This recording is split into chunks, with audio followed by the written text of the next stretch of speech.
95% মুসলমানের দেশে এই আপনাদের গাইবান্ধায় মূর্তি বানানোর সাহস পায়। কথা গান ঠিক না বেঠিক?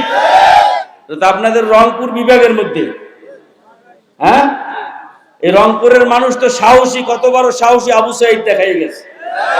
কথা গান ঠিক না বেঠিক?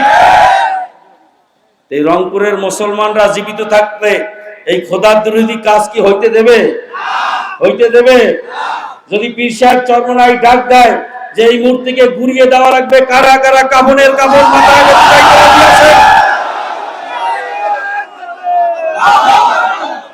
এটা মুসলমানের দেশ, এটা মূর্তির দেশ নয়।